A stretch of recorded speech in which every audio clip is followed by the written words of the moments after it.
तमस्तु मा विद्विषावहै। ॐ असतो मा सद्गमय तमसो मा ज्योतिर्गमय मृत्योर्मामृतं गमय। ॐ शान्ति शान्ति शान्तिः। Keeping your eyes closed, please enjoy the positive vibrations of Omkar and prayer.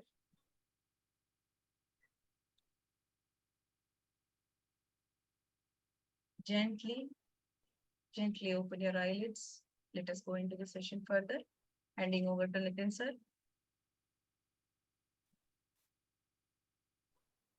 Thank you, Smita. Good evening, all.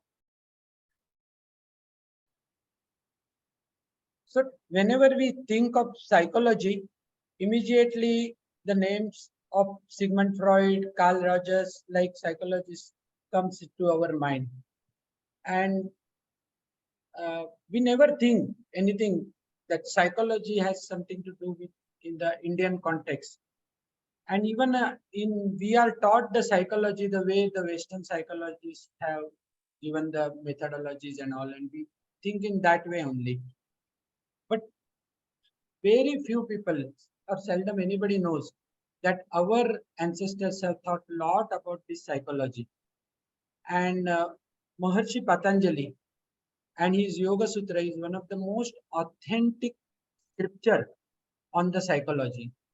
And when we go through it, we find it's amazing. So many years back, more than 2,500 years back, Patanjali has given so much thought over the psychology, okay, human psychology and patterns.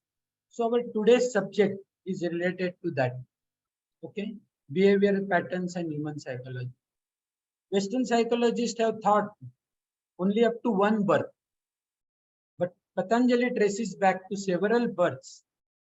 And in our last Pushpanjali lecture, the speaker spoke about the rebirth and spirituality, and he gave several incidences and the evidences, scientific evidences, the research papers regarding the rebirths and all. So today's lecture and today's subject of Vasana and behavioral patterns in continuation with that. So without wasting much time, I would request Jaya Madam to introduce our today's speaker. Over to Jaya Madam. Thank you, Nitin sir. And namaste, everyone. There are many teachers who are proficient in their subjects. Some of them are popular among the students too. But seldom there is anyone who is loved the way Dr. Rudraksha sir, our today's speaker, is loved by the students without a single exception.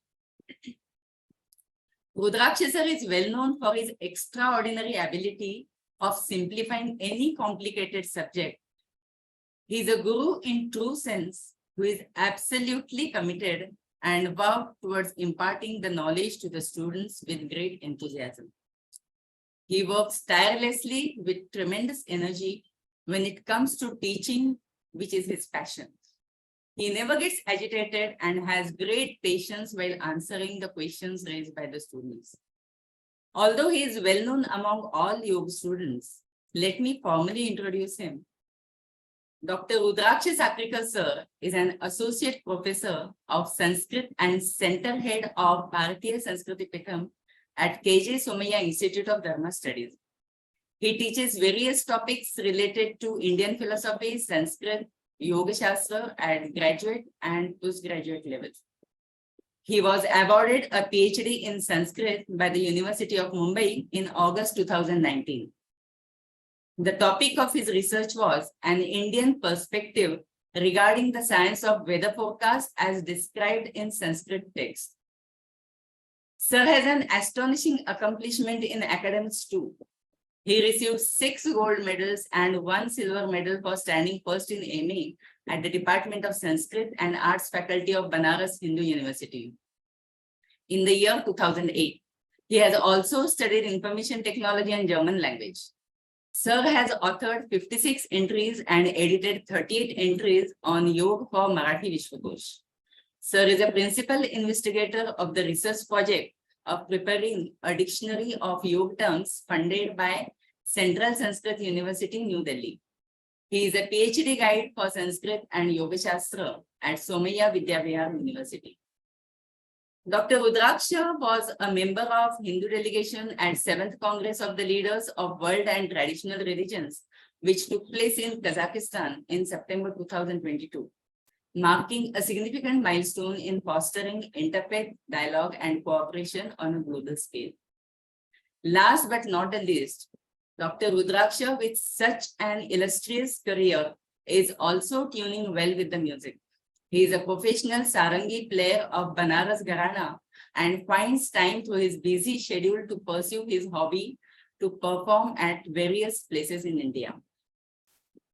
मला तर असं वाटतं की आजचं lecture म्हणजे अधिक महिन्यातील आपल्याला मिळालेलं हे अधिक फळ म्हणायला काहीच हरकत नाही. So with this, I welcome you once again, sir, on behalf of Yoga Vidya Niketan and all the participants here and who are eagerly waiting to hear you. Over to you, sir.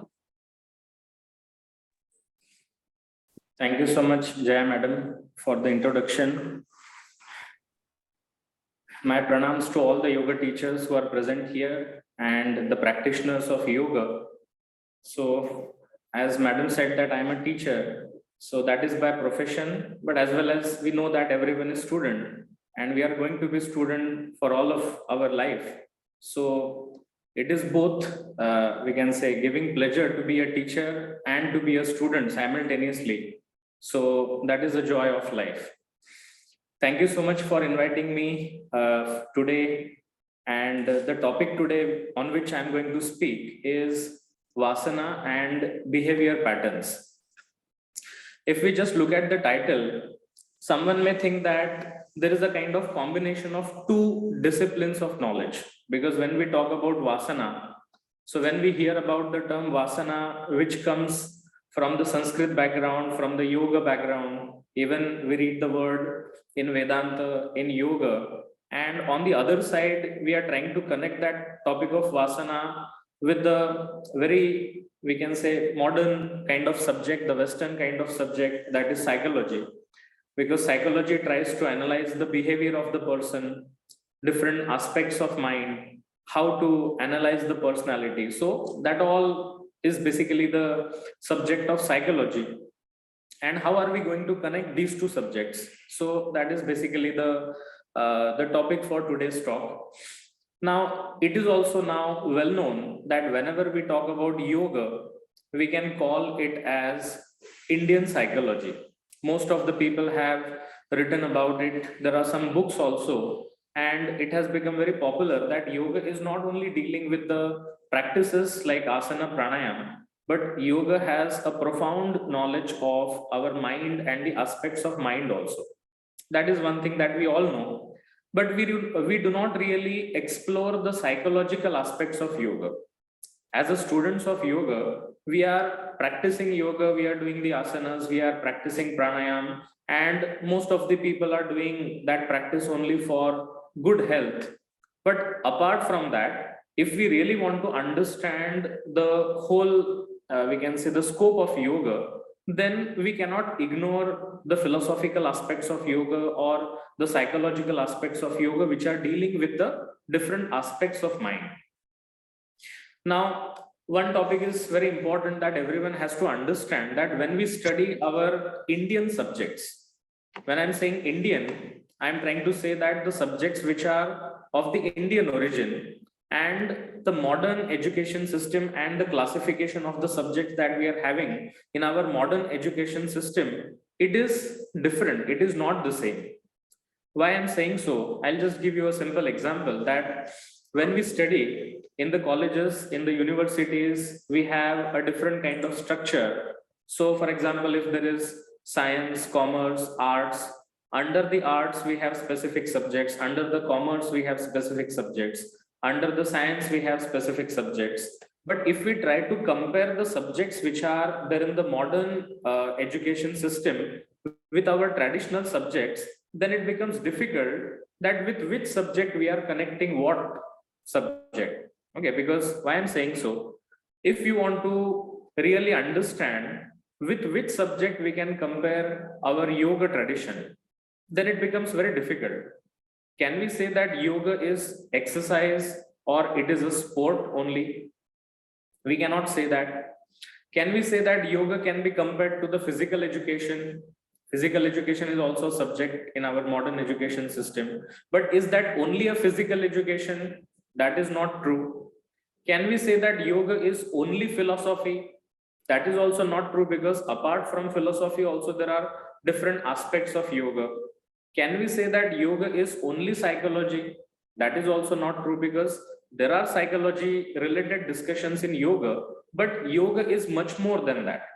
So when we talk about yoga, it is not only exercise, it is not only the physical education, it is not only philosophy, it is not only psychology, but it is all inclusive. There are different aspects of yoga and it deals with different dimensions.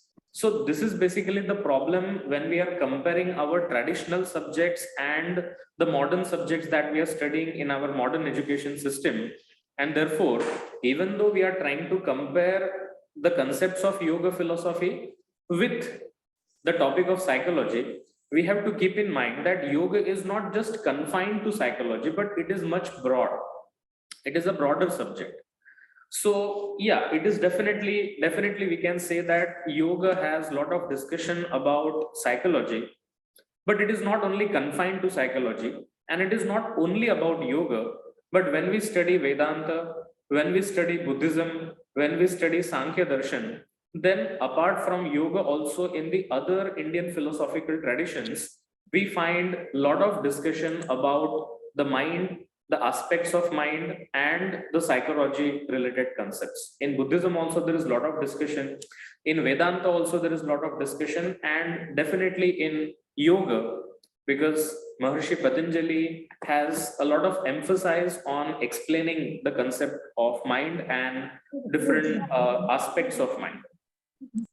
So definitely we can say that in yoga, we can connect it to psychology. And again, if we compare the yoga with psychology, when we study from the modern perspective, we have certain very peculiar concepts in our mind. That in psychology, it talks about the subconscious mind, it talks about the conscious mind, or even the specific technical terms that are in psychology, like ego, superego, id, or the different theories which are given by the scholars. They are from the modern perspective. When we study Yoga Sutra, in Yoga Sutra, we do not find such terms mentioned by Maharishi Patanjali. He doesn't talk about the conscious mind. He doesn't talk about subconscious mind. He doesn't talk about the specific terms that have been used in modern psychology. In yoga, we find the word chitta. But even though Maharishi Patanjali is not using the modern terms used in psychology, but still there are some Sanskrit terms which he is using in Yoga Sutra which are very similar to the concepts of modern psychology. Just to give an example, that in Yoga Sutra he talks about chitta vritti. He talks about, not Patanjali, but in Vyasa Bhashya there is discussion about chitta bhumi, kshipta mudha vikshipta ekagra niruddha. There is also the discussion about chitta parinama, how the transformation happens in the chitta. There is also the discussion about chitta dharma, what are the attributes of chitta. So even though the terms of psychology are not exactly mentioned in our Sanskrit scriptures or even by Maharishi Patanjali, but definitely there has been a lot of discussion about the mind, the analysis of mind has been done, and there is a lot of, we can say, even we find the discussions and debates also in our philosophical traditions regarding the concept of mind. Okay, so now the topic that we are going to discuss today is about Vasana and the behavior patterns. So little bit I will speak about what is the concept of Vasana in Yoga Sutra. Now, Yoga Darshan says that there are some aspects of mind which can be called as Paridrishta Dharma. And there are some aspects of mind which are called as Aparidrishta Dharma. Okay, these are the Sanskrit terms that have been used in our scriptures. So Paridrishta Dharma are basically the attributes that we can experience. We can become aware about them. Okay, so for example, whenever we enjoy some food, for example, if the food is very much delicious, when we eat the food, we can experience the taste of the food and we get the pleasure out of it. So that pleasure, that sukha can be experienced and we can become aware of that experience of pleasure also. So sukha and dukkha can be considered as paridrishta dharma. Paridrishta because we can experience that. It is not something which is there in the mind, but we cannot experience. We can experience that. So we can experience happiness, we can experience the sorrow, we can experience the other emotions. Even we can become aware about the thoughts that come in our mind. So right now, for example, if I'm thinking about someone, there is a thought in my mind. I'm thinking about one person and I can also become aware that this is the thought in my mind. So even the thoughts, or even we can say that chitta vrittis can be considered as paridrishta dharma because we can have awareness about them, we can have knowledge of them. So this is one aspect of mind which can be called as paridrishta dharma. But there is another aspect of mind, even though there are several things in our mind, but it is not possible for us that we can get knowledge of them. They are present in our own mind, but we are not able to get their knowledge. So those attributes are called as aparidrishta dharma. Aparidrishta means which are not being perceived, which are not being experienced by us, even though they are present in our chitta, but we are not able to experience them. Now, for example, whenever we say that we experience something, there are some subtle impressions which are there in our chitta. There are some sukshma sanskaras. There are some impressions in our chitta. Just if I give some example, how to understand, how can we understand about the aparidrishta dharma?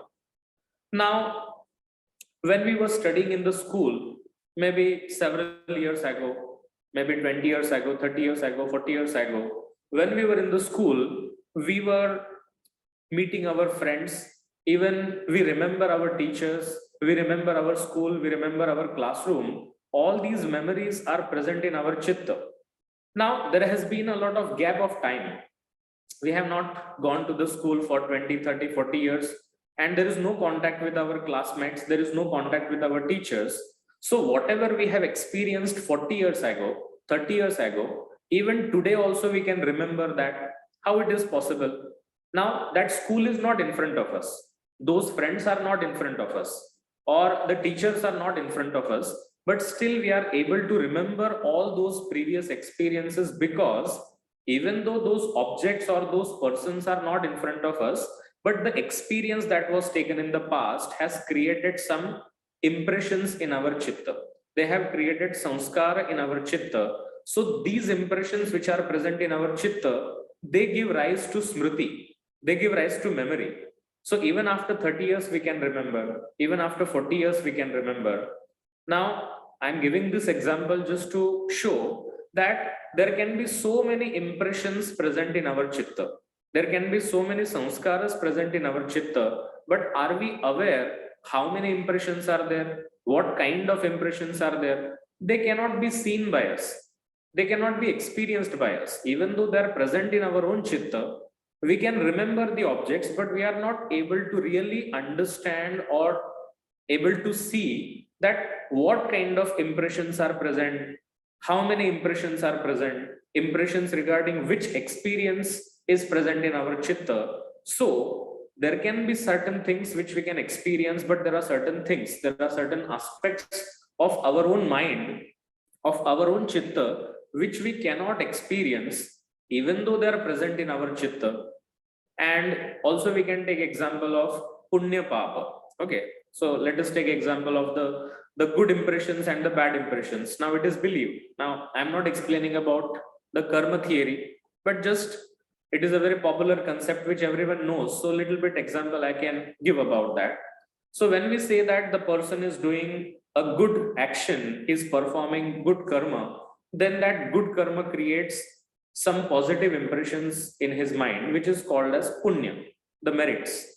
And when the person is doing negative karma, when the person is doing some bad karma, then the negative impressions are created in chitta, which is called as papa.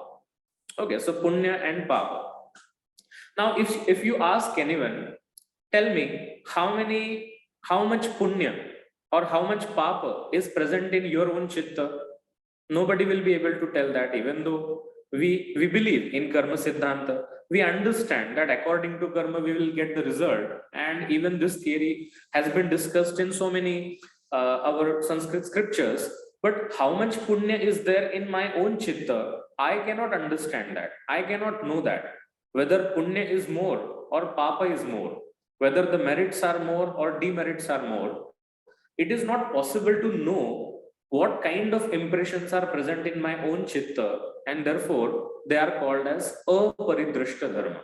Okay, so mainly we can understand that there are two aspects of mind.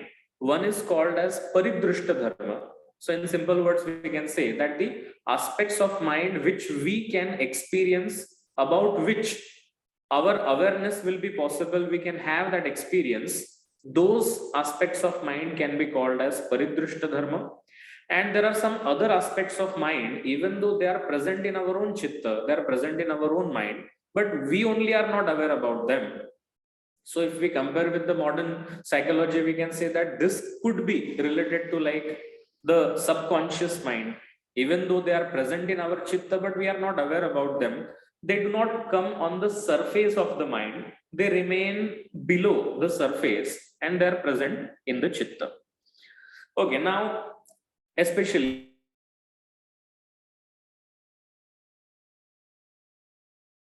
two different attributes of the chitta. But now, especially when we try to understand the concept of vasana, again, before that, I'll just speak about one more thing, that in our life, whatever activities we are doing, either we are getting knowledge or we are performing some action, we may consider them as the fragmented sections. Okay, the fragments. For example, there is one action, there is second action, there is third action. So we may consider them as the fragments, or we may consider them as the parts. Now, for example, if I'm speaking, if I'm going to speak for 1 hour, so this action of speaking will begin at one point of time, and after 1 hour I will stop speaking. So that action will get over. So beginning and the end. Then another action will start. For example, if I start walking, then there will be beginning of the walking and then I will stop somewhere. That action will end there. I will start reading the book. That is the beginning of the action. I will stop reading the book. That is the end of action.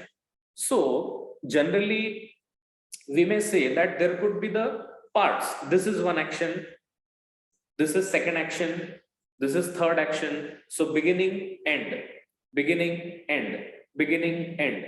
And in this way, we may consider that all our activities are independent of each other and there may not be any connection between them. And this is what we may understand. Or if you just think about your routine only of today, what did you do today, right from the beginning, right from the morning? So for example, I woke up in the morning. That was one action. That action got over. Then I did something else. For example, if I took a bath, that was the second action. It got over. Then I did the breakfast. Third action. It got over. So in this way, we can say that there is action number 1, action number 2, action number 3, action number 4.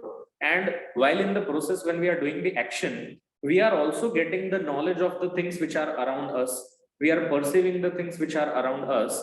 So even though these activities seem to be the different actions, but we need to understand that in all these actions, there is a common thread and they cannot be completely isolated than each other. They are not completely different than each other, even though they look like the distinct activities, but still in the distinct activities also there is some common thread.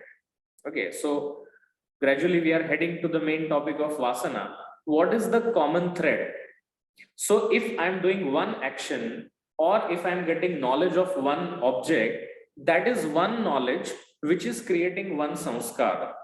If there is one action, it is creating one samskara.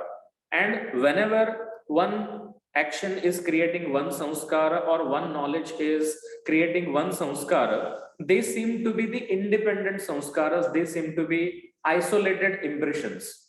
Okay, now little bit before going to the next discussion, little bit I will speak about what is samskara. Okay, now this concept of samskara is not much discussed in the Western philosophy, or it is not much discussed in like psychology, but it is a very, we can say, important concept in our Indian philosophy. What is samskara? Actually, even this samskara, the subtle impression, is also a paridrishta dharma. It is also the unseen attribute of the chitta, because we are not able to know what kind of impressions are present in our chitta. But still, why we have to believe that there are impressions? Just now, as I gave the example, that if we are able to remember the experience which was there 40 years ago, this itself proves that there is something called as samskara. Because if I'm not able to remember the thing which I have experienced 30 years ago, because that incident is over at that time only. That incident is over. Those people are not in front of me. The school is not in front of me. The classroom is not in front of me.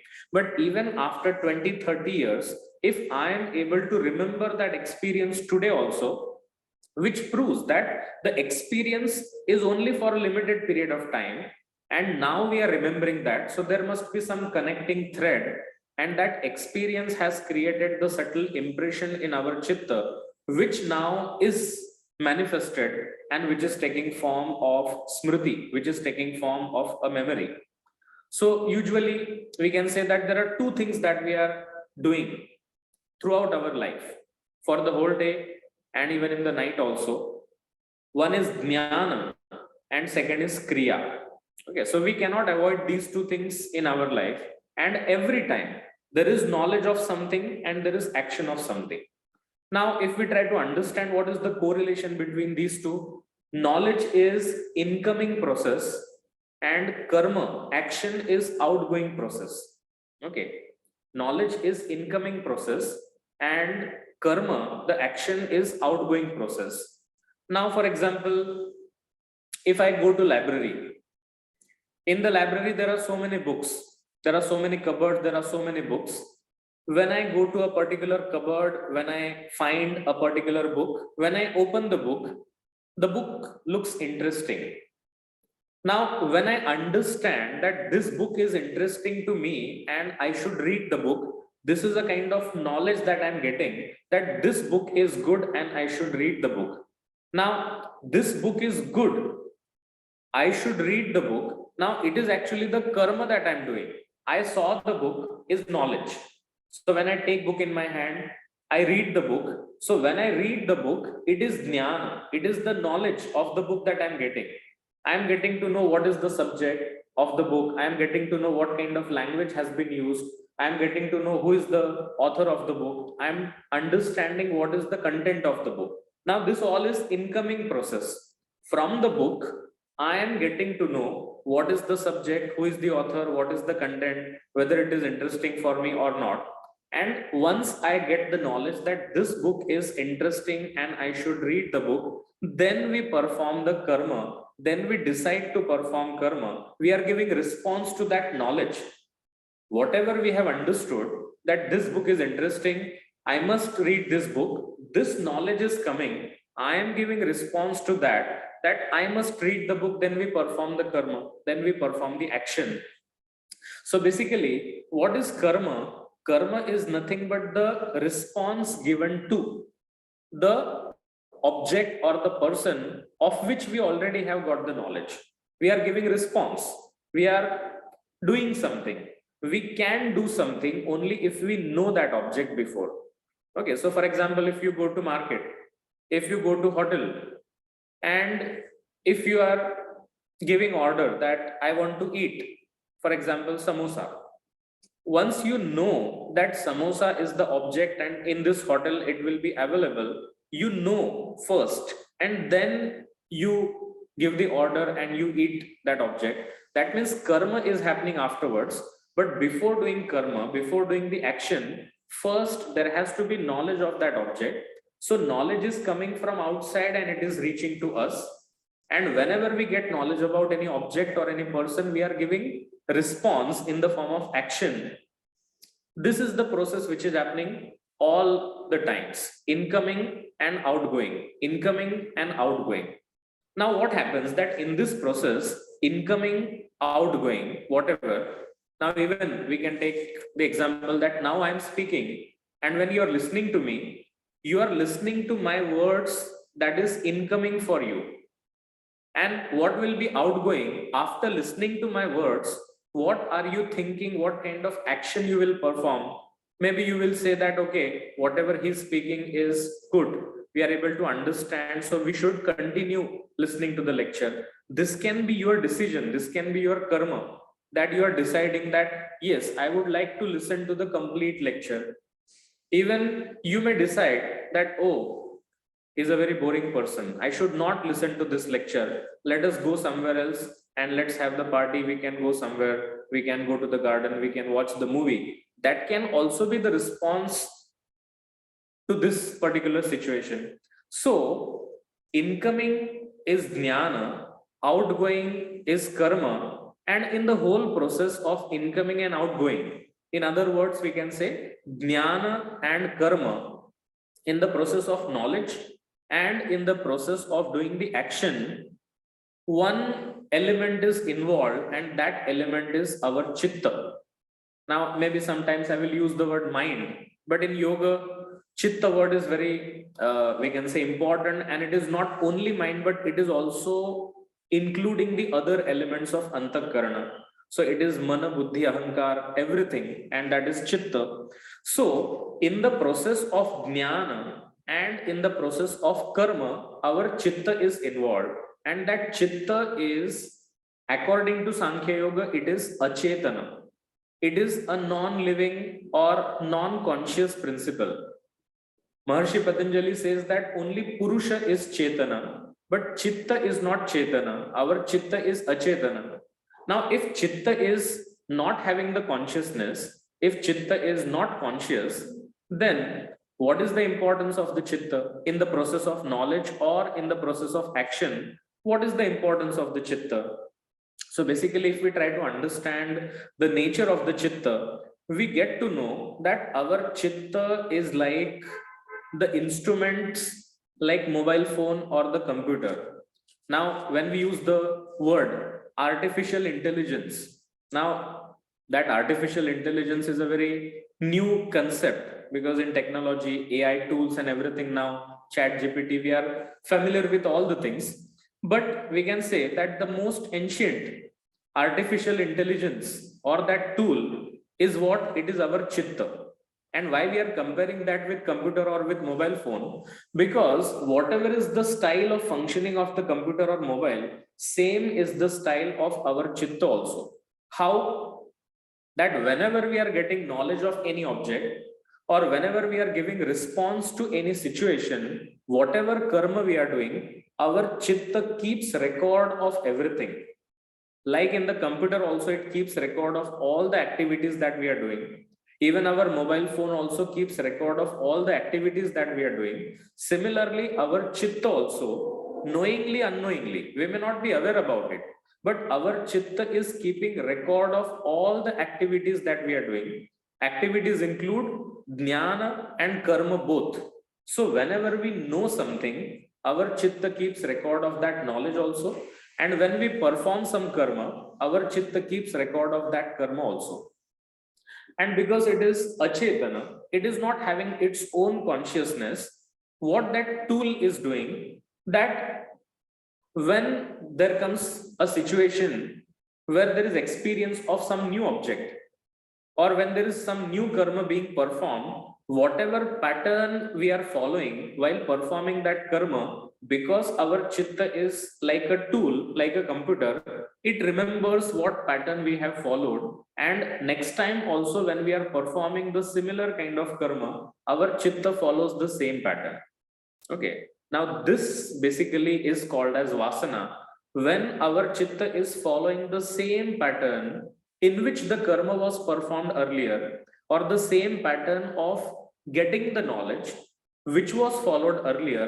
If the same pattern is followed, that we can say the occurrence or the frequency of the same pattern is basically called as Vasana in Yoga Darshan. I'll just give you a simple example to understand this concept first. Now, we know that everyone uses WhatsApp, or even in Word also, even in Excel also, whenever we are typing something. Now, when you try to start, when you are typing the message on WhatsApp, okay, so for example, if you start typing happy, HAPPY, you are typing happy, then space.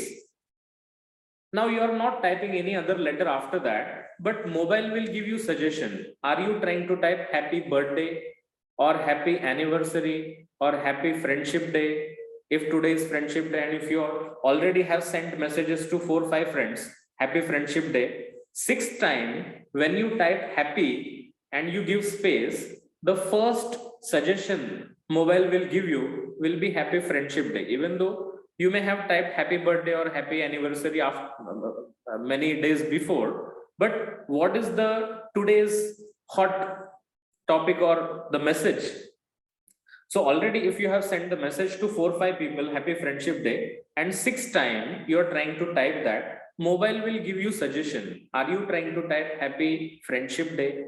Now mobile is not having any kind of consciousness. It is achetana. It is just a tool. It is just a non-living object. But how mobile is having that awareness, how that mobile can read our mind? Is that mobile yogi, that it can read our mind? No, it is not the yogi. It is just a non-living tool. It is just a gadget.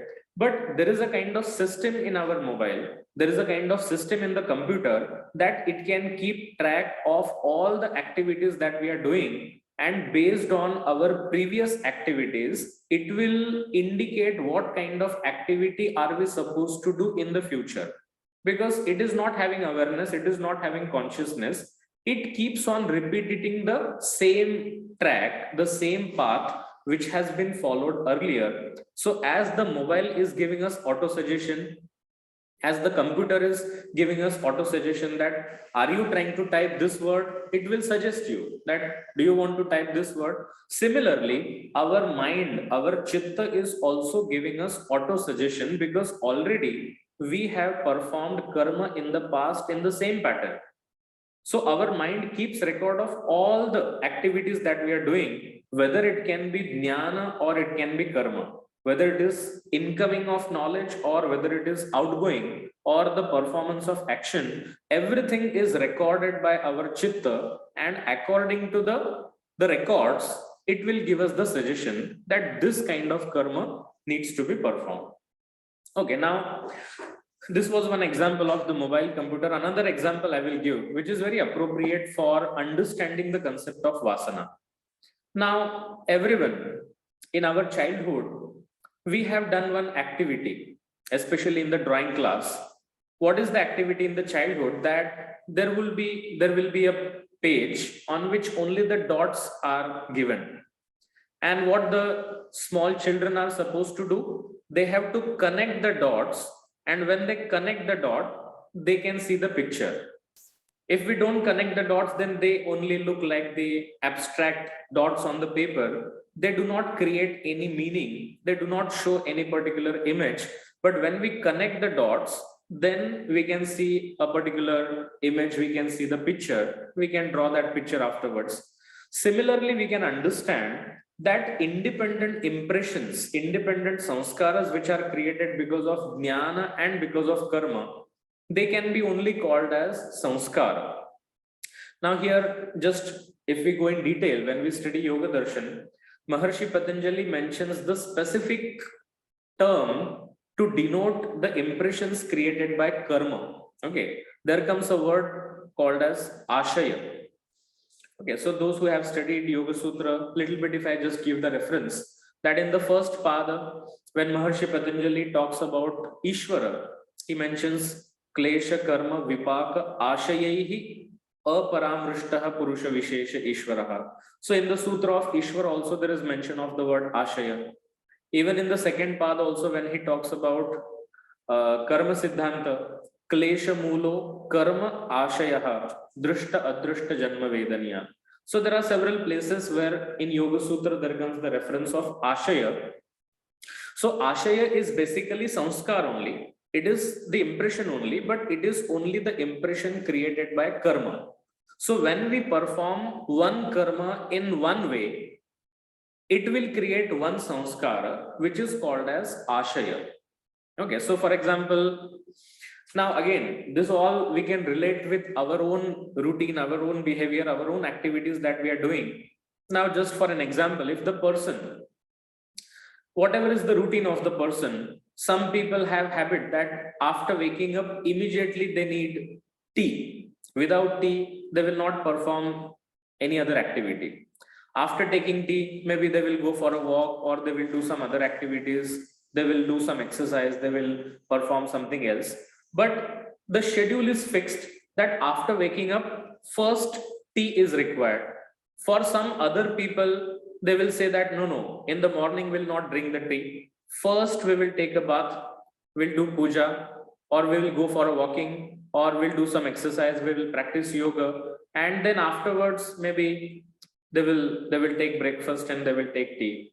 Now, there is difference in the karma of the people. There is difference in the choices of the people. Now, if one person is following one style, if one person is following one pattern, the same pattern that person continue to perform, he continues to perform. It will not happen that one day he is drinking tea, on the second day he says that no, I don't want tea, but I will do something else. No, if you observe your own behavior, it is our tendency that we keep on following the same path, we keep on following the same track, and our mind is giving the same response to the same situation. Why this is happening? Because situation, and in that situation, whatever response is given by us, our mind is keeping record of that. So one karma in one situation is one dot. Another situation of that kind, again the karma that we perform, the similar karma, second dot, third dot, fourth dot. So we are only connecting the dots.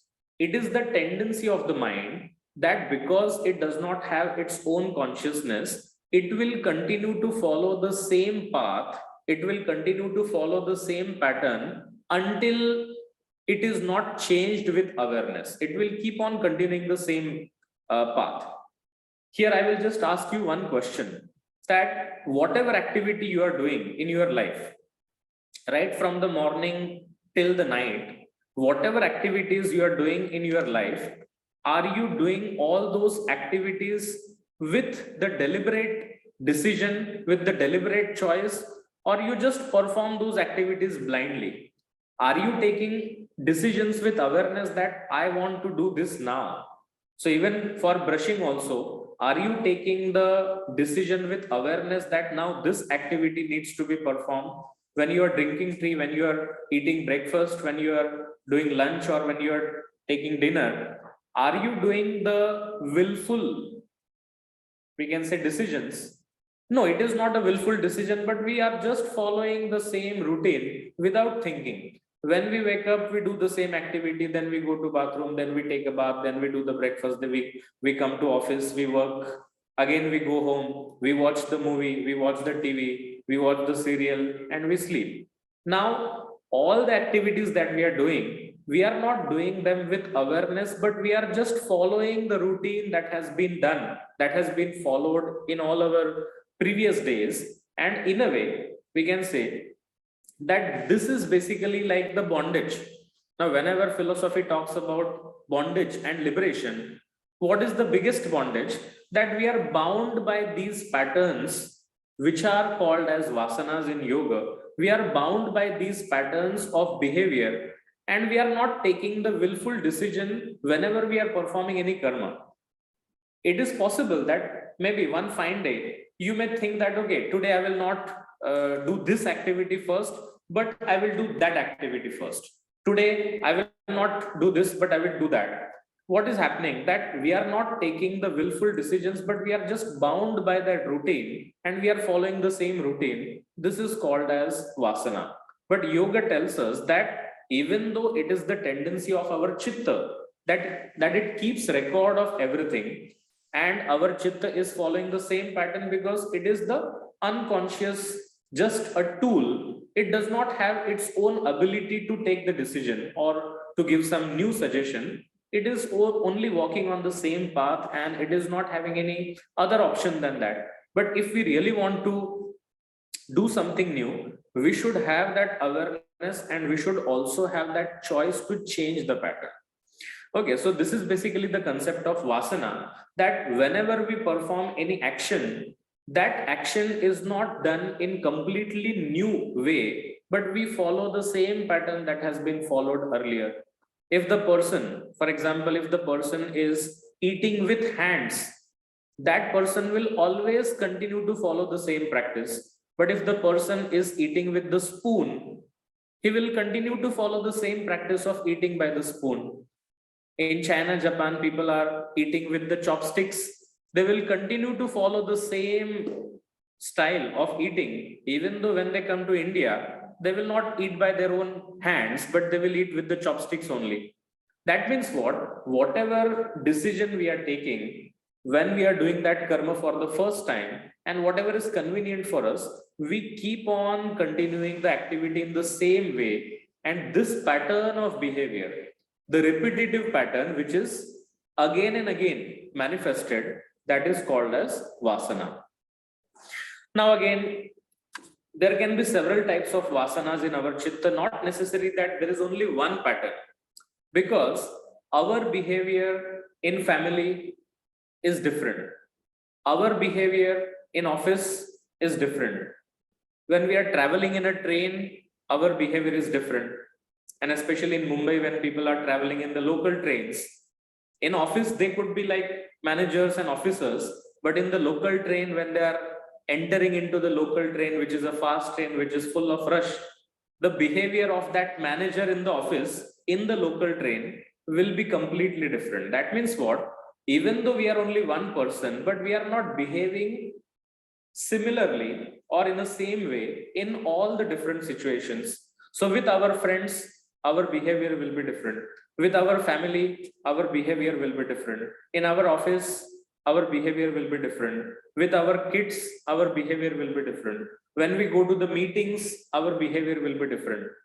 That means what? Our behavior is regulated by different conditions, different situations, and different people. So again, on the basis of that, there cannot be just one Vasana in one person. There cannot be just one pattern of one person, even though he is following one particular pattern, but that one pattern is confined to only that kind of situation. In other situation, there can be another pattern. In some other situation, there can be a different pattern. So depending on the situations, the patterns can be different. So when one particular pattern is followed, it doesn't mean that the other patterns are gone from the chitta. Okay, so just to give an example, that there could be, now just to understand the concept, we can say that there can be one pattern of, let us say, anger. One person becomes angry in certain situations. If the things are not happening according to his own desire, if the things are not in favor of him, and if the person becomes angry, that being angry in a certain situation can be the pattern of his chitta, that can be one Vasana. But there can be another pattern in different situation. He may have fear also in certain situation. He may have love also in some other situation. He may have aversion also, greed also. That can be, there can be different patterns in the chitta of the person in different situations. And the most important thing, according to yoga philosophy, one Vasana doesn't destroy the another Vasana. Now, for example, if there is one pattern of fear and another pattern of love, Okay, so for example, if fear and love, it doesn't mean that if the person is having love, then the fear will be gone. It is not completely gone, but they are like the parallel lines. So as we see the track of the train, there are parallel lines, they do not meet each other, and one vasana cannot destroy the another vasana. One vasana cannot destroy the other vasana. So one pattern of behavior continues to be there. If we start doing the same action in some other way, now again, because we were taking the example of the spoons eating by the hand and the chopsticks. Okay, for example, if we are in India, we are eating with our own hand. But if we go to some other country where the practice is different, where people are eating only with the spoon. Now, as long as I was staying in India, I was having the practice of eating the food with my own hand. That pattern was followed. So that was one vasana which was prevalent in my chitta, that whenever I eat, I will eat with my own hands. But maybe after 20-30 years, I go to some other country where everyone is eating with the spoon only. Nobody is eating with the hand. Now, when I look other people in some other country who are eating with the spoon, I also try to be like them, because if I don't follow the practice which they are following, I will be like the odd man out. Then after going to some other country, when I observe the practices of those people, I also start eating with the spoon. What happens to my earlier pattern? It is there in my chitta. It is there present in my chitta, but now the new pattern is being formed. New pattern is being formed that I am now starting eating with the spoon. Now I will continue that practice for many days. Again, after 2-3 years, when I come back to India, I will not use the spoon because now I'm in India. And again, I will start eating with my own hands. So earlier pattern is not deleted. It is not completely gone from chitta. New pattern is created, but the earlier pattern is also present in our chitta. So all these vasanas are like the different patterns, and no pattern can destroy the another pattern. There cannot be any vasana which can destroy another vasana. And actually, this particular view of Yoga Darshan is because of the reason that Yoga and Sankhya, they accept a theory called as Satkaryavad. According to Satkaryavad, nothing can be created and nothing can be destroyed. So that is applicable for vasanas also, that vasanas cannot be created and vasanas cannot be destroyed. They are present in the chitta. Cannot be destroyed in the sense, now yoga also talks about the way how to destroy them, but again, they don't use the word destruction, but they use the word, it is like anabhivyakti, no manifestation of vasana. Okay, that is a different thing, but here we can understand that one vasana will not destroy another vasana, but there will be the parallel lines of vasana. So there can be one vasana of greed, there can be second vasana of love, there can be third vasana of anger, there can be fourth vasana of maybe some other feeling and some other response that we are giving in a particular situation. So because there are many vasanas in our chitta, we can say that our chitta is not just having one single vasana, but there are multiple vasanas in our chitta. And only because of this reason, in one of the sutras, Maharshi Patanjali says that our chitta is asankhyeya vasana bhihi chitram. Patanjali mentions the word chitra. He says that our chitta is like a multicolored picture. In Sanskrit, actually, the meaning of the word chitra is not a picture, but it is multicolor, so many colors. So technically, if there is only, if there is a picture of only one single color, if it is only black and white, technically it is not to be called as chitra, because in Sanskrit, the meaning of the word chitra itself is multicolored. So Maharshi Patanjali says that our chitta is multicolored because there are multiple vasanas in our chitta. There is not just one single pattern, but there are multiple patterns of behavior.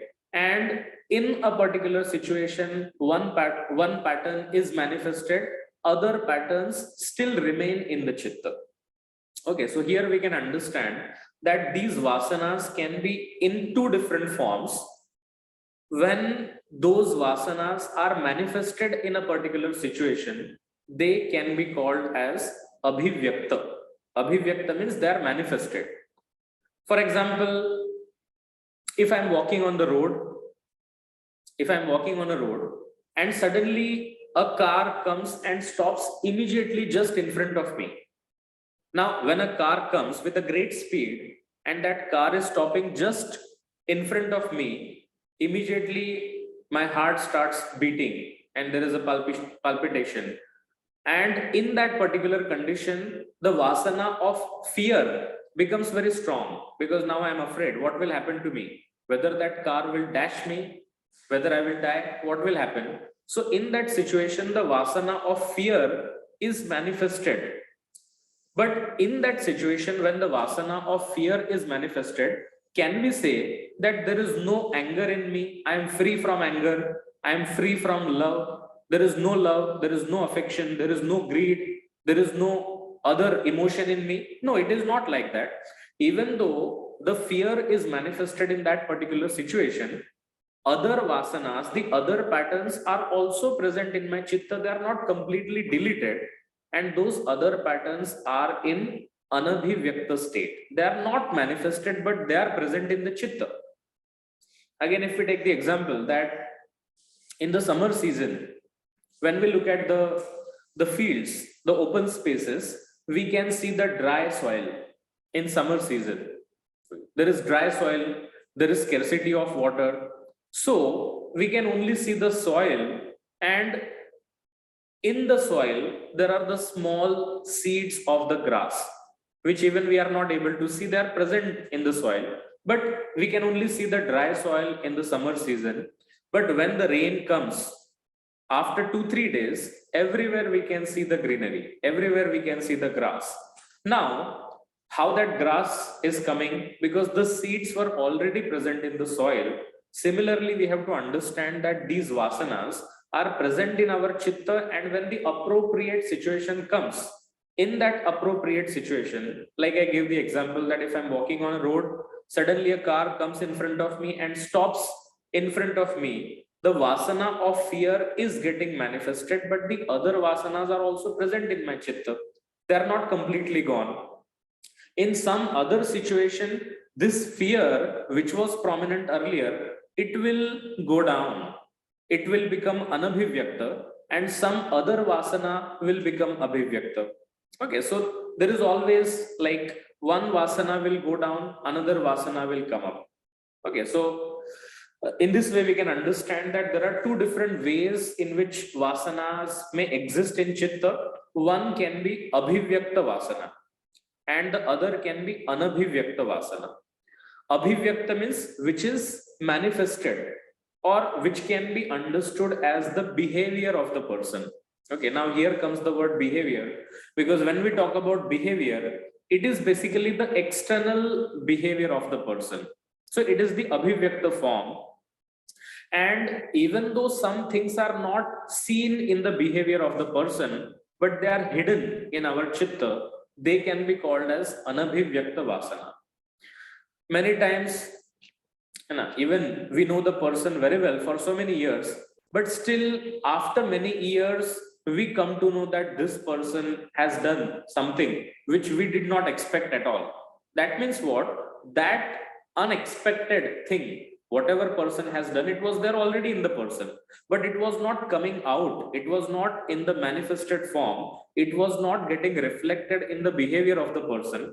So that particular aspect was not abhivyakta, but it was anabhivyakta. It was hidden in the chitta of the person. So in this way, vasanas can be abhivyakta also and anabhivyakta also. One vasana at one time can be manifested, but the other vasanas will remain in the chitta in the unmanifested form. And whenever the appropriate situation comes, like when the rain comes, the grass will come out, the seeds will get sprouted. Similarly, when the appropriate situation comes, that particular vasana is manifested. What will happen if the appropriate situation doesn't come? Okay. Now, for example, if I was child At that time, I was having fear for darkness. Okay, when I was child, at that time, I was having the fear of darkness. But then when I grown up, for so many years, there was no situation in my life when there will be fear for something. Okay, because my life is going smoothly. I'm taking my education, then I got the job, then I'm working. Everything is going smoothly, and there is no situation in which the fear will be manifested. So, for example, in the life of one person, for 20, 30 years, there has been no situation in which the fear will be manifested. There is no occurrence of such event in which he will become fearful or he will have fear in his mind. So for 30 years, if the situation has not arisen in which the fear will be manifested, can we say that because this vasana of fear was not manifested for 30 years, it is completely deleted from chitta, it is completely gone from chitta? Yoga says no, it is not happening in that way. So after 30 years, if something happens, the fear which was there in the childhood will again come up immediately, just in one moment. Now, we are just taking the example of the lifespan of a person just in one life, 30 years, 40 years. But Maharshi Patanjali says that even the gap of many births will also not matter.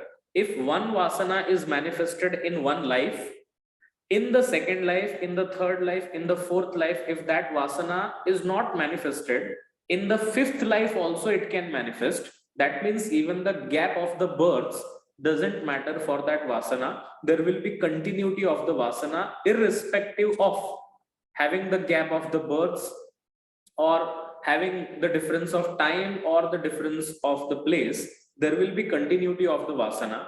Why there will be continuity? Because they are present in our own chitta. They are readily available at any time. Whenever that situation will come, those vasanas will get manifested. So this is what Maharshi Patanjali says in the sutra. Jati, Desha, Kala, Vyavahitanam api anantaryam smriti sanskarayoho ekarupatva. So this sutra comes in the fourth pada, in Kaivalya pada, where he says that even though there can be gap of jati, and when we read the commentaries on Yoga Sutra, they give the example that, for example, if there is a tiger in one life, there is a jiva which is having the life of a tiger. Maybe when that jiva is born as a tiger, naturally it is the instinct of that jiva that it will kill the other animals and it will eat the flesh of the other animals. But in the next life, if the same jiva is born as an elephant, which is not a non-vegetarian animal, again if he's born as a, let us say, cow, again cow will also not eat the meat, elephant will not eat the meat. Again he is born like maybe deer, so deer also will not eat the meat. So first life was the life of lion, in which that jiva was killing the other animals and eating the flesh of the other animals. So there was a tendency of killing other jivas and eating the flesh. But in the second life, elephant will not eat the meat. In the third life, cow will not eat the meat. In the fourth life, deer will not eat the meat. But in the fifth life, again that jiva is born as a lion. Again the vasana of killing the other animals and eating the meat, which was there in the first life, will get manifested in the fifth life also. So the gap of 3 births will not make any difference, and even though there can be gap of place, gap of time, gap of many births, still there will be continuity of vasana.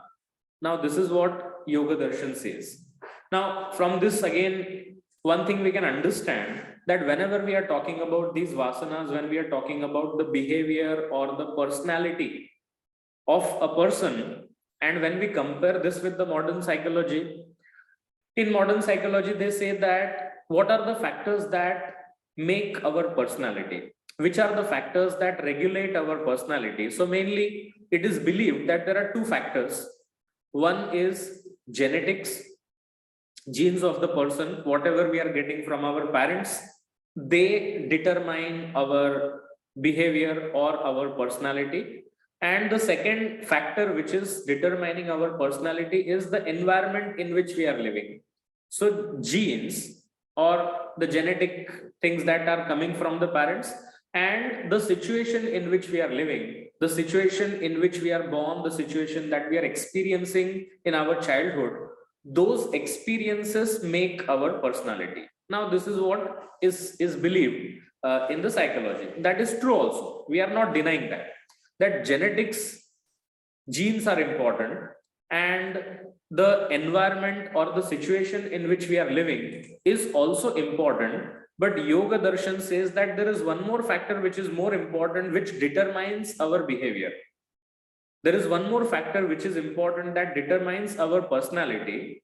Genes are important and environment is important, but also what is the most important thing? The Vasana patterns that we are carrying from our previous births, because they are present in our Chitta and we carry the same Chitta in all the lives. It is not the new Chitta in the new life, but it is the same Chitta that we carry from the previous lives. And therefore, when we say, now it is the saying in all our Indian languages that there is no remedy for स्वभाव. आपण म्हणतो स्वभावाला औषध नाही. तो स्वभाव कुठून येतो? तर मागच्या जन्माच्या वासनांपासून येतो.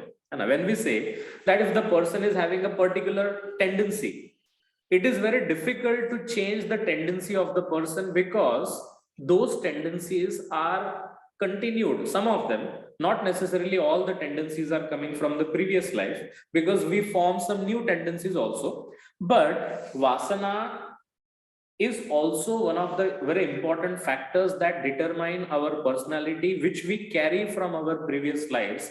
And in spite of having gap, the previous life, the body was different. In this life, body is different, but still Chitta is same, and therefore the same pattern is followed. The way of abhivyakti, the way of manifestation of Vasana can be different. Maybe if the Jiva was born as a dog, and the Vasana of anger will be manifested, and a dog will not he will not use the abusive words, but dog will just bark, or dog will bite someone. That means anger can be manifested in the form of barking, or anger can be manifested in the form of biting someone. But when it comes to the human life, the human, again, it is the same Vasana of anger, which will not be manifested in the same pattern. A person, a human being, will not bark, he will not maybe bite to someone, but he may use bad words, or he may express his anger in completely different way. So Vasana is same, it is anger, but the manifestation of Vasana can be completely different in two different lives. Okay, so there is a lot of discussion about Vasanas in Yoga Sutra. As we understand that sutras are concise. If you see the whole text of Yoga Darshan, of Yoga Sutra, only 4 sutras are for Vasana. Okay, so comparatively there is a very limited discussion. But if you take one sutra, then there is a lot of, we can say, explanation that we can understand from the sutras. So whatever I'm speaking right now, it is just, I'm just touching upon the subjects and not explaining in the detail. So when we read the commentaries, there is a huge explanation, there is a great explanation about these Vasanas. So just one last point I will say, that now we have understood that there are so many Vasanas in our Chitta, and we are bound by those Vasanas. Is there any way to come out of that? Okay, now because we are following the same pattern again and again, we are following the same pattern again and again, and we are not really taking the conscious decisions. So is there any way by which we can overcome those Vasanas? So yoga suggests the remedy also. Yoga is not only talking about the problems. Yoga is giving us the remedy also. Yoga says that yes, definitely Vasanas can be stopped and we can come out of the bondage of Vasana. The initial practice can be, okay, directly we cannot reach to the state of Kaivalya, but the initial practice can be already whatever Vasanas are present in our Chitta, just we need to observe first what patterns are there. And if there are any negative patterns, we should stop following them blindly, but we should start new pattern, which can be the positive pattern. For example, if I am having the habit of sleeping late in the night and waking up late in the morning, I'm just giving one example that if there is pattern that every night I'm sleeping late and in the morning I'm waking up late, when I realize that this particular pattern is not good for me because it is affecting my health, already the pattern has been made, already the pattern has become very strong in my behavior, in my chitta.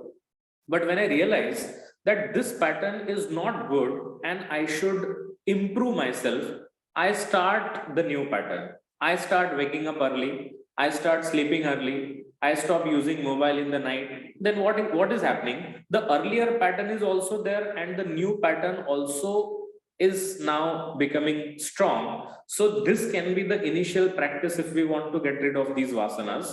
Forget about the earlier patterns, but if we realize that there are some wrong habits, wrong patterns, we should start some new patterns. And gradually, when we follow some good practices, when we follow the practices of yoga, and especially even Maharishi Patanjali talks about Chitta Prasadana, Maitri, Karuna, Mudita, these are nothing but forming the new patterns only. When we are replacing jealousy with Maitri, when we are replacing teasing others with Karuna, what is this? This is nothing but following the new pattern. What we are doing earlier, when someone is happy, we become jealous. But now what Patanjali is saying, if someone is happy or if someone is lucky, you should be happy. You should not be jealous. So we have to frame, we have to follow the new pattern. So there are many practices in yoga by which Maharishi Patanjali advises how to change the pattern of our chitta, even though he may not use direct words that this practice is for changing the patterns of chitta. We may not have the exact explanation in the sutra, but when we study the scriptures, definitely we can understand the hidden purpose of the practice. So definitely we can become more aware about our own actions, and with the awareness, definitely we can change the pattern, we can stop the pattern, because ultimately our chitta is like mobile phone, like a non-living instrument. We can control that instrument. Whenever we want, we can switch off the mobile. Whenever we want, we can put that mobile on the silent mode. Whenever we want, we can format that mobile.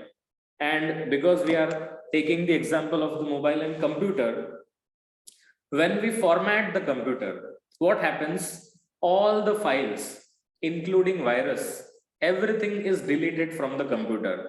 So in the yoga language, formatting this computer of chitta, what is the method for the formatting of chitta? It is viveka khyati, to have the discriminative knowledge, to understand what is the real self, what is purusha, what is prakriti. And whenever we get this knowledge is like a key, this knowledge is like a command by which we can format all the vasanas.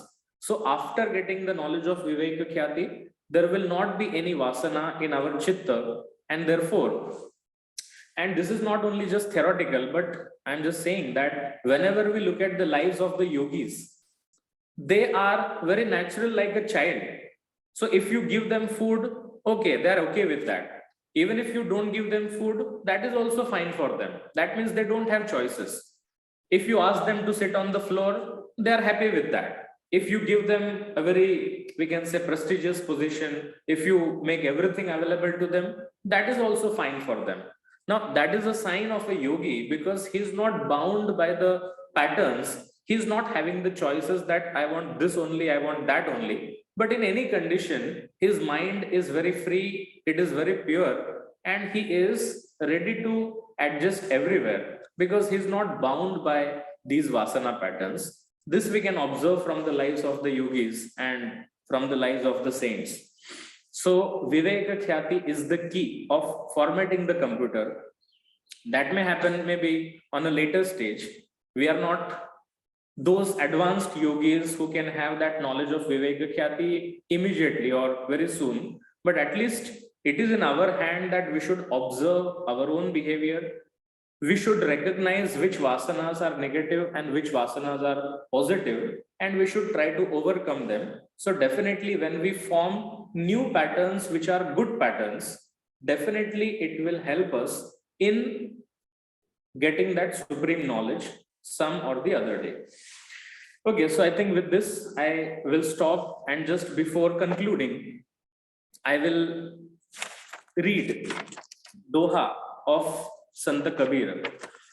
And I will just read, but I think no need of giving explanation for that, because whatever he has written is talking about this only, how our mind, our body is having all the vasanas, and what happens when we really meet that God, or what happens when we really get that supreme knowledge. So it is a very popular Doha of Kabir when he says, Jini Jini Bini Chadariya काहे के ताना काहे के भरनी कौन तार से बीनी चदरिया.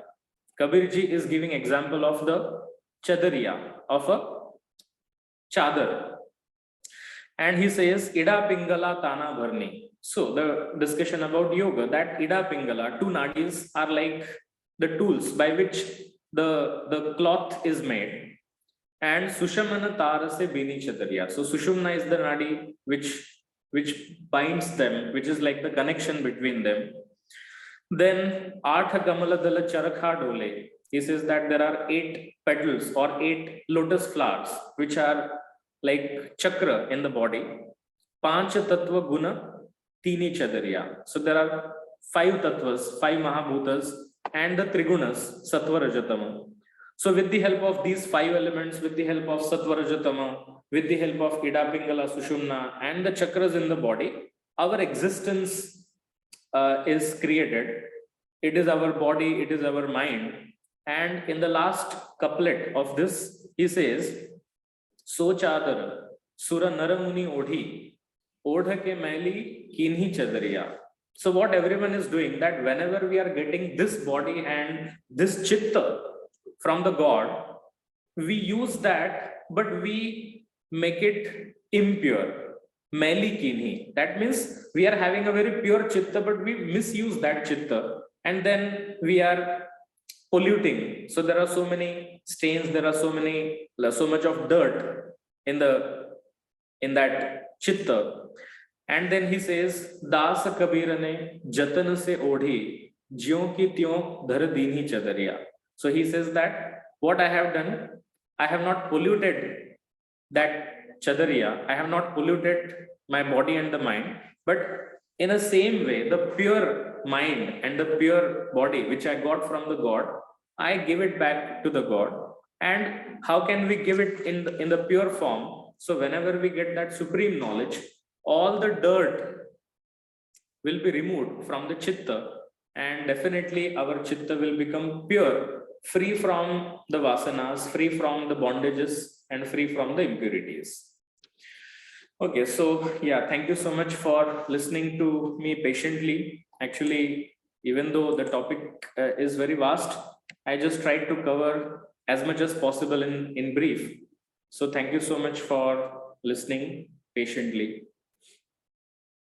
Thank you very much, Rudraksha sir, and beautifully explained. Actually, तुम्ही म्हणताय की थांबायला पाहिजे वगैरे, आणि listening patiently to you. It is other way round. Even if you keep on speaking, nobody will be unhappy. Everybody will be absolutely happy. Okay. And as Jayaji has said in the beginning, to make a complex subject very simple, you are always doing that. We are all your students. We know that. Just before closing, sir, there are few questions in the chat box which I would like. Chitra Parekh, Madam has asked, can more than one Vasana manifest at a time? That is the question, Suchitra. Okay. Now, actually in Yoga Darshan, there is no any clear explanation about this. But generally, as we understand about the Chitta Vrittis, that at one time there can only be one Vritti. Similarly, even the Vasanas can only be one at one time. it is possible that there could be manifestation of two different vasanas immediately one after the other. That is possible. So when we say at one time, that time is a very short span of only one moment. Okay, so I'll just just to take an example, if I meet some person, if I meet my friend, maybe initial vasana can be one. For example, if I meet my friend, I become happy. So there will be manifestation of the vasana of happiness. And immediately after that, okay, there could be some other vasana because I may remember our previous, we went to some place, to some other person, something like that. So there can be manifestation of two vasanas immediately one after the other. So we may not be able to understand the difference of time because one moment and the second moment, but it is not possible that two vasanas will get manifested at the same time. They may get manifested immediately one after the other, but not in the same time, not in the same moment. One more question is there. Uma Clerk Madam wants to know what is the difference between Abhivyakta and Avyakta? Abhivyakta is manifested and Avyakta is like Anabhivyakta. It is not manifested. Okay. The difference is only that in Abhivyakta there is a prefix Abhi. Abhi is the prefix. Abhi is from all the sides. So in Avyakta, when we say not manifested, and Anabhivyakta, not manifested from all the sides. So we can say that they are similar. Avyakta is like Anabhivyakta. Okay. Then there are two questions from Mr. Arjun Naik and Vaishali Kulkarni, but they are similarly, they want to know whether genes DNA contain vasana or whether that DNA itself is vasana, something like that. That question. Yeah. Okay. Now, yeah, that is important thing, important discussion. That if we try to understand these philosophical concepts of yoga, if we compare that with the physiology, if we try to compare it with the modern the body system and the physiology, etc., there could be connections. But I would say, from my understanding, that they are not exactly the same. What is the reason for that? That the modern medicine or the physiological discussion, it only deals with the body. So they may talk about the brain, they may talk about the neural pathways, they may talk about the genes or the DNA, something which is part of the physical body only. Brain for them is important.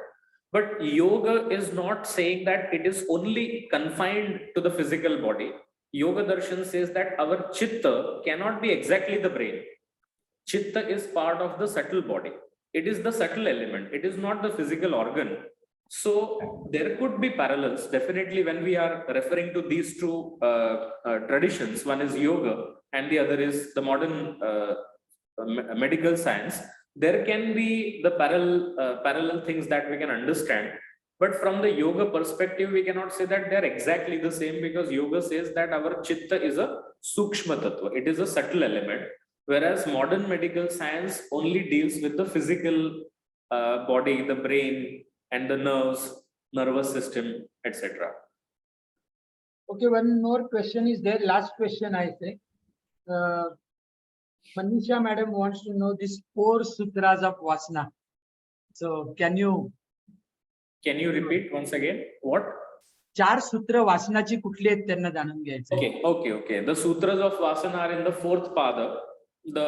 I think the numbers are 8, 9, 10, 11 in Kaivalya pada. Yeah. So the first sutra is Tataha tad vipaka anugunanam eva abhivyaktihi vasananam.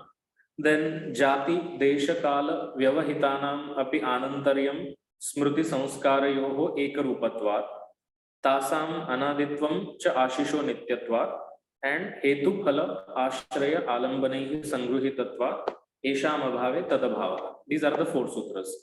Numbering, I think it is 8, 9, 10, 11 in Kaivalya Pada. Okay. Now I can see there are many more than 50, 60 messages. Most of them are thanking messages. It will be difficult for me to find out any questions are there. Hemangi has raised hand and she is the greatest fan of you. So I would permit her to ask one question. Hemangi ji, if it is related, just ask. Okay.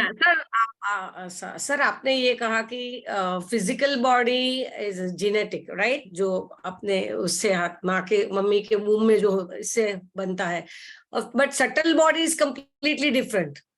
तो Yes. ये वो मतलब फिर कैसे genetic में क्या आएगा? Because already subtle body, सूक्ष्म शरीर जो हमारे पास्ट बॉडीज या पास्ट जो हमारे बर्थ है उसमें जो संस्कार है वो सटल बॉडी में which is completely different, which will come after the in physical body.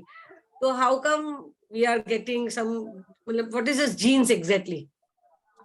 Yeah, actually, then if I give answer to this question from the Sankhya Yoga point of view, again, there is a huge discussion. In short, it will be difficult for me to explain this topic, but I'll just try to explain in brief.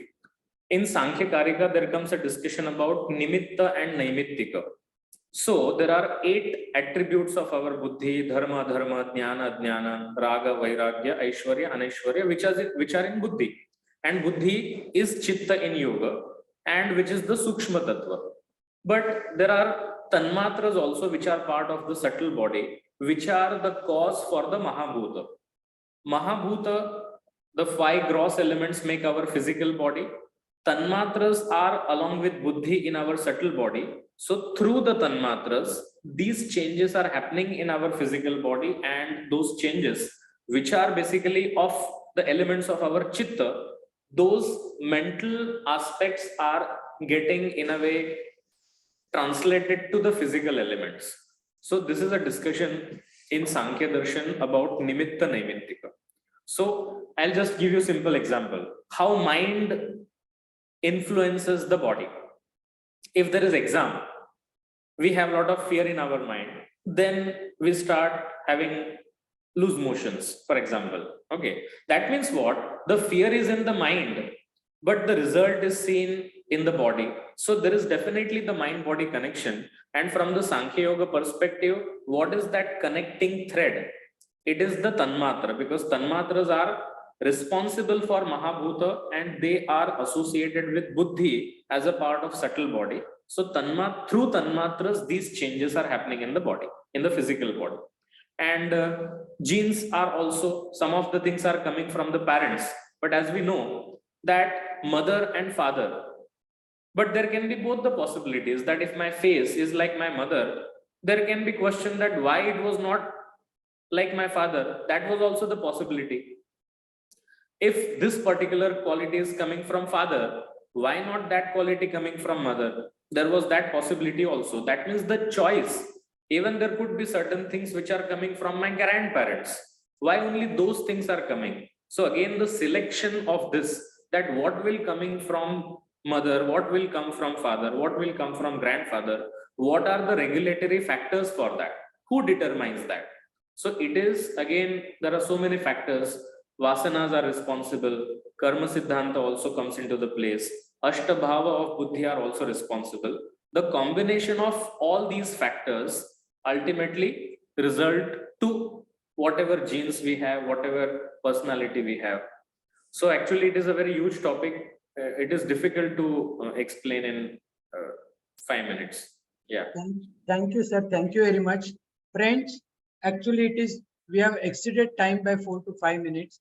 And if you all can see, sir is still in the college. He's sitting there, and today, being Sunday, all of you are at home. He's still at the college and he has to finish his work and then reach home.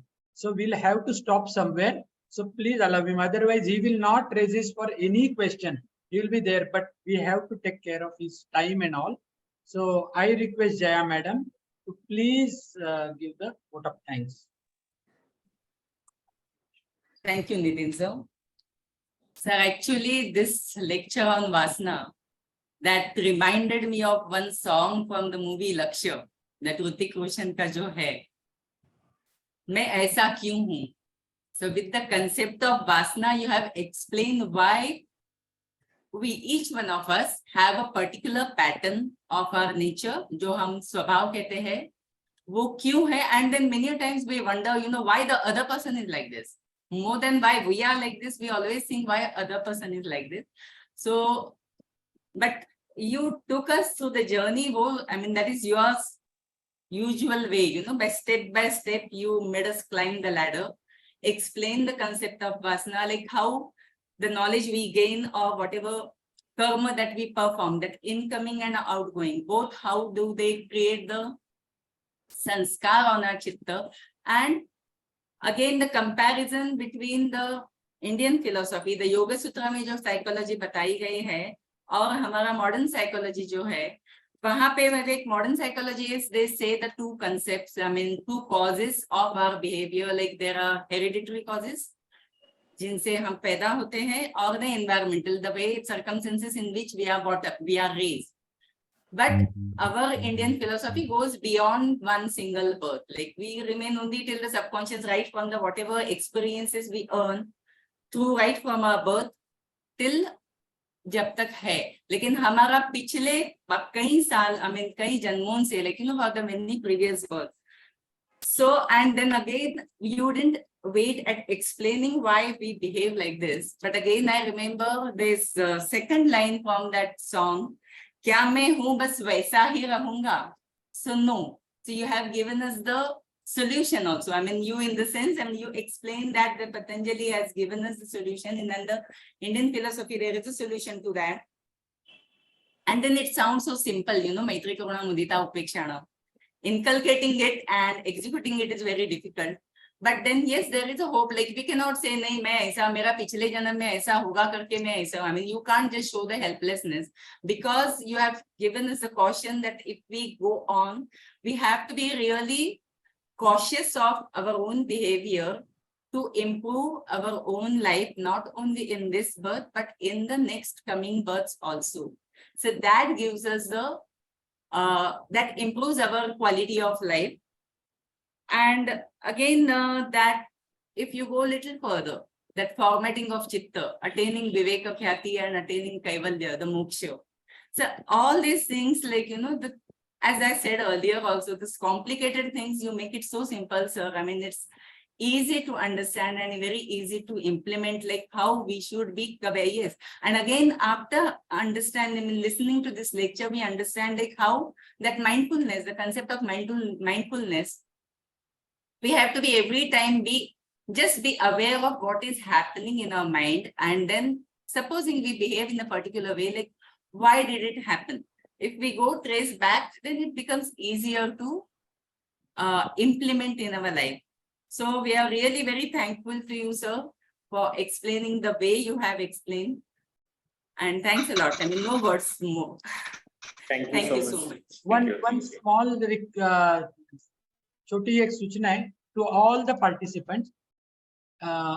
Every first Sunday of every month, we are having a lecture. We are calling different speakers.